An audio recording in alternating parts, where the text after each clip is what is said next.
یقیناً نواز شریف صاحب کو ایک بڑے کیس کے اندر کہہ دیا گیا ہے کہ فیصلہ میرٹ پر ہوگا. بات ہو رہی ہے اسلام آباد ہائی کورٹ میں آج ہونے والی عزیزیہ ریفرنس کی سماعت کے حوالے سے. اب دیکھنا یہ ہے کہ یہ میرٹ پہ فیصلہ ہونا نواز شریف صاحب کے لیے خوشی کا باعث ہوگا یا غم کا, اور پی ایم ایل این اس پہ خوش ہے یا غم کا اظہار کر رہی ہے. یقیناً ابھی تک تو مجھے لگ رہا ہے کہ خوش ہیں. پوچھ لیتے ہیں. کاردار صاحبہ میرے ساتھ موجود ہیں لاہور اسٹوڈیو میں. کاردار صاحبہ, دو کویشچن آپ کی طرف ہیں.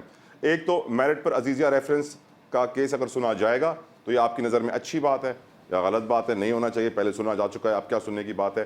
دوسرا آپ سے سوال یہ ہے کہ اس وقت پی ایم ایل این پہ بہت بڑا الزام ہے کہ جو ٹکٹس کی تقسیم ہے اس میں اقربا پروری, موروثی سیاست, وہ بڑے بڑے لیڈران اپنے بچوں کو ٹکٹ دلوا رہے ہیں. سندھ کے اندر کوہستانی صاحب ہیں جو ان کی خاندان کو ہمیشہ مائنورٹی کا ریزرو ٹکٹ ملتا ہے, اور یہ نون لیگ ٹکٹوں کی تقسیم کے اندر ایک فائٹ شروع ہو گئی ہے, پولیٹکس شروع ہو گئی ہے. ہر کوئی چاہتا ہے ٹکٹ اسے ملے اور پھڈا عروج پر ہے. پلیز آپ روشنی ڈالیے کاردار صاحبہ.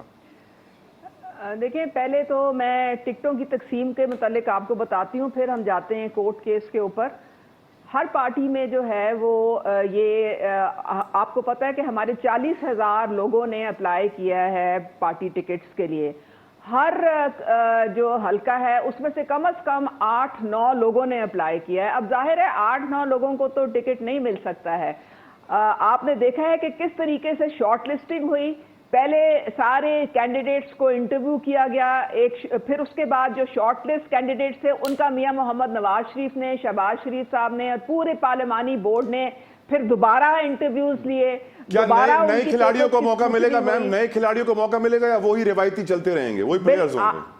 نہیں, بالکل ملے گا. آپ نے میرے خیال میں ہماری پنڈی کی, سرگودا کی اور ابھی تک بلوچستان کی ہو چکی ہے اسکروٹنی, اور اس میں آپ نے دیکھا ہے کہ بہت نوجوانوں نے بھی اپلائی کیے ہیں, اور انشاءاللہ تعالیٰ پارٹی جو ہے نوجوانوں کو بہت انکریج کرنا چاہ رہی ہے, ان کو آگے لانا چاہ رہی ہے. سندھ کا نام بھی لے لیں پلیز. جی بالکل بالکل. سندھ میں تو بالکل ہماری جان ہے سندھ, اور آپ دیکھیں گے کہ کس طرح سے مسلم لیگ نون جو ہے وہاں پہ پذیرائی ملی ہے اس سندھ میں. تو اس لیے آپ میرے خیال میں نیپوٹزم کو چھوڑ دیں, اب تھوڑا سا 5% کا مارجن دینا پڑتا ہے.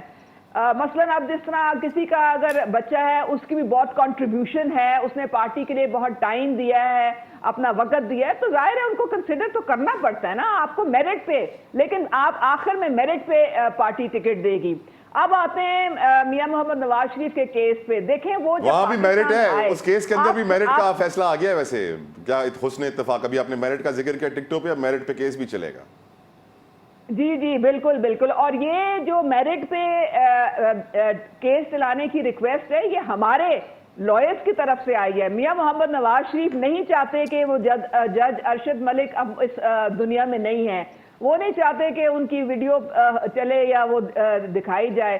وہ کہتے ہیں کہ آپ میرٹ پہ فیصلہ کریں. آپ دیکھیں کہ اس کیس میں کتنی جان تھی, کیونکہ کیس تو بوگس ہے, نہ کوئی اس میں ایویڈنس ہے, نہ کوئی اس میں کوئی کسی قسم کی وہ ثبوت ہے, صرف مفروضوں پہ انہوں نے ایک کیس بنایا ہے. پولیٹیکل وکٹمائزیشن تھی.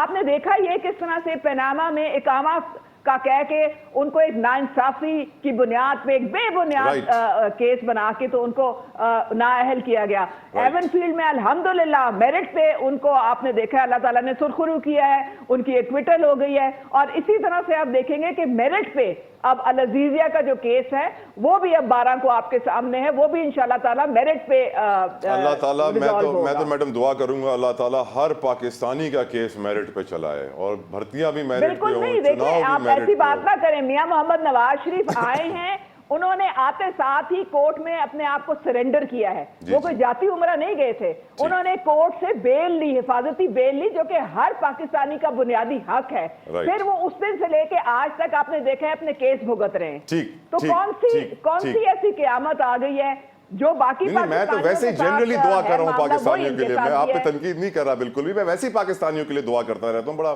پیار کرتا ہوں اپنے ملک سے. یہ وہ تھوڑی معاملہ ہے کہ آپ گاڑی میں بیٹھے ہوں تو آپ کو 14 حفاظتی بیل مل جائیں اور کہیں جی ہم گاڑی میں آپ کے بایو میٹرک کر لیں گے, ہم آپ وہ پھر آپ پر بھی کہیں گے کہ آپ کے ایئرپورٹ کے اوپر بایو میٹرک ہوتے ہیں, پھر وہ آپ کے لیے بھی کہیں گے آپ کے ایئرپورٹ پہ بایو. خیر چھوڑیں, دوسرے مہمانوں کی طرف جانے دینا کاردار صاحب.